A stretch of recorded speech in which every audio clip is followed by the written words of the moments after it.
Good evening and welcome to BJC Mitzvah Day, a new mitzvah, number 215, part 1, mitzvah that keeps your soul in its way, found in, again, the third book of Vayikra, Parshas Kedoshim.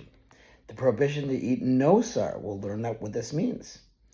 Each of those who eats it will bear his iniquity, for what is sacred to Hashem he is desecrated, and that soul will be cut off from its people, from Leviticus. So we're going to talk about the introduction to this mitzvah, and then we'll go into it. We might not be able to go so into it today. Let's see.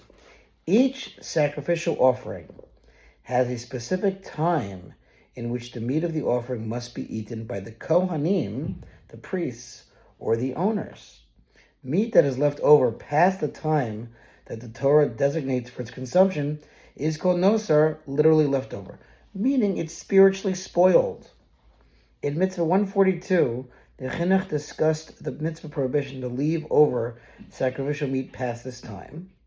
In Mitzvah 143, the Hachinuch discusses the mitzvah obligation to burn nossar. In this mitzvah, the focus is upon the mitzvah prohibition to eat meat that has become nossar. Usually, the Hachinuch sets his discussion of the mitzvah upon the verse that constitutes the source of the mitzvah.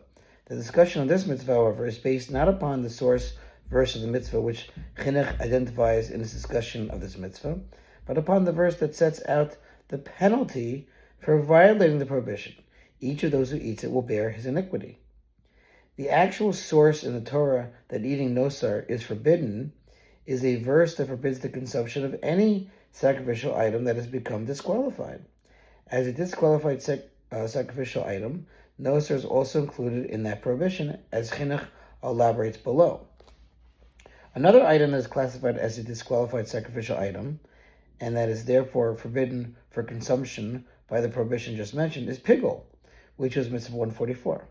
Not to be mispronounced like pickle, but pigul. Pigul refers to an offering in which the Kohen, the priest, while performing the avodah, the service of the offering, intended for it to be eaten beyond its designated time.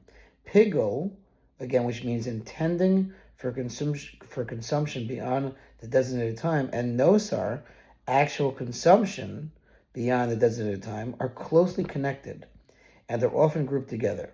In this mitzvah also, the Chinuch addresses many of the laws that pertain to both nossar and pigul. I'll start a little bit. We are commanded not to eat nossar, leftover. Nossar refers to that which remains of the sacrificial meat of an offering that was offered in accordance with its required procedures after the time that the Torah designates as appropriate to eat it. And again, we'll go into this more tomorrow, God willing. The Chinuch cites the source for this prohibition. And with that, we'll conclude. Thank you for listening. The sponsor feature mitzvah 36, 100 for gold. Have a great night.